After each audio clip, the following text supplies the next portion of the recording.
Olá, tudo bem? De início, já gostaria de trazer um questionamento. Afinal, qual é o propósito do autoconhecimento e da autoconsciência? Obviamente, o propósito é desvelar e reconhecer aquilo que já somos de fato, em essência. Porém, já vimos que esse processo se dá de forma indireta, ou seja, chegaremos a conhecer a nós mesmos não buscando diretamente quem somos, mas identificando e dissolvendo aquilo que não somos, o falso eu. E então, o que sobrar desse processo corresponderá à nossa verdadeira individualidade, ao que há de permanente em nós. Percebemos assim que a autoconsciência se dá em dois processos distintos, mas complementares: a identificação do falso eu e a dissolução do falso eu. Bom, nos vídeos anteriores do canal, procurei trazer algumas das principais perspectivas úteis na observação de si mesmo e identificação do ego. Porém, apesar de sua utilidade, tais conhecimentos de forma isolada são incompletos, pois ainda não trabalham diretamente na dissolução do eu. Por que não? Porque tais perspectivas são compostas basicamente por conceitos mentais e, portanto, limitam-se ao papel do intelecto no trabalho sobre si. Mas esse trabalho não é suficiente. É apenas o primeiro pilar do autoconhecimento, a obtenção de diretrizes conceituais que orientem a autoobservação. Após obter algumas diretrizes, passamos então a nos observar. Mas quem observa? Quem é o sujeito dessa observação a cada momento? Considerando o que foi exposto no vídeo sobre consciência e inconsciência, recordamos que na quase totalidade do tempo, tendemos a viver de forma inconsciente e, portanto, sob influência dos automatismos do eu condicionado. A partir dessa consideração, devemos nos perguntar: se na maior parte do tempo é o ego que está no comando do meu sistema interno, esse ego seria capaz de enxergar e denunciar a si mesmo? Nesse modo de mecanicidade, é possível perceber com clareza os próprios mecanismos que nos privam do livre-arbítrio? Acredito que, até certo ponto, o ego é sim capaz de identificar certos padrões mais explícitos e superficiais de sua composição. Porém, podemos fazer certos questionamentos em torno dessa questão. Considerando o ego como uma entidade psicológica autônoma, que deseja perpetuar-se, será que ele facilitaria o acesso às suas raízes mais profundas, cuja compreensão poderia dissolvê-lo? É possível dissolver o ego estando dentro do ego?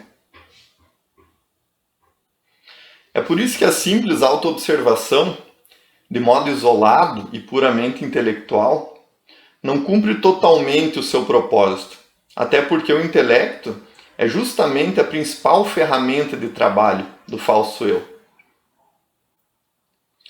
Mas, ainda que o ego conseguisse identificar seus próprios mecanismos reativos, de que adiantaria identificá-los e não dissolvê-los? E como é que se dissolvem então esses padrões do eu? Segundo a sabedoria milenar, somente uma compreensão profunda gera dissolução. E no que consiste essa compreensão?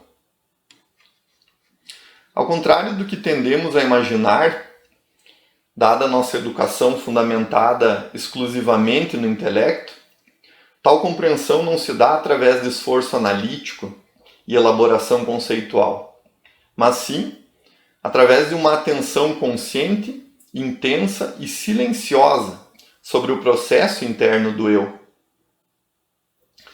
Mas para que seja consciente, essa atenção deve partir de um ponto de operação mais elevado da mente, distanciado do campo mental inferior sobre o qual o ego atua. Afinal, se o ego atua através do ruído mental constante, por lógica, para transcendê-lo, é necessário estabelecer uma quietude mental. É aí que entra o segundo pilar do processo de autoconsciência: desenvolver a capacidade de acessar o chamado estado de atenção plena, mindfulness, ou ancoragem no presente, que nada mais é do que o verdadeiro estado de estar acordado, consciente, desperto. Nesse estado, tanto é mais fácil enxergar os padrões do ego atuando, quanto não se envolver emocionalmente ou se identificar com eles. Assim, é possível estabelecer uma observação de tais padrões sem reatividade ou passionalidade, ou seja, sem cair novamente no modo de operação do ego. É a partir dessa observação neutra e silenciosa que o padrão pode ser compreendido intuitivamente e, por consequência, gradativamente dissolvido. Trazendo um pouco da minha experiência pessoal, por ter uma natureza muito mental, busquei por muito tempo curar meus padrões unicamente pela análise conceitual e pela decisão intelectual de eliminá-los. Mas apesar de tê-los identificado há muito tempo, não conseguia me desvencilhar da sua influência. Podia até perceber antecipadamente seus impulsos reativos e escolher não atuá-los externamente. Mas internamente, ainda continuava totalmente identificado e envolvido com as emoções decorrentes do padrão. Ou seja, eu apenas controlava a expressão externa dos padrões, mas não os curava internamente. O sofrimento continuava lá, crescendo. Um exemplo muito comum é o da raiva. A maioria de nós aprendeu que a raiva é um sentimento errado, entre aspas, e que, portanto, devemos monitorar seus impulsos e restringir sua expressão externa.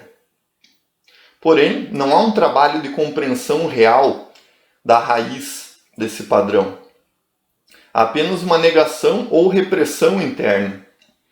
E como foi exposto no vídeo anterior sobre projeção e sombra, tudo que reprimimos se torna cada vez maior e mais inconsciente, até que ocasionalmente encontra uma válvula de escape para explodir. O interessante é que, do ponto de vista externo, aparentamos evolução, autocontrole, virtuosidade, quando na verdade continuamos apenas enganando aos outros e a nós mesmos, dado que não há uma transformação interior real daquela energia represada. O que ocorre quando tentamos controlar o ego através do próprio ego é apenas o seu espessamento, já que a renúncia do ego a um padrão classificado como indesejado cria apenas uma nova máscara para reagir ao padrão anterior, uma nova camada do falso eu, afastando-nos ainda mais do nosso núcleo essencial. Por isso, auto-observar-se apenas pela ótica do próprio ego tende a desencadear uma de suas duas reações típicas, ou condenação ou justificação, dada sua natureza dual. Se o eu justifica o padrão que observa, tal padrão permanecerá atuando livremente.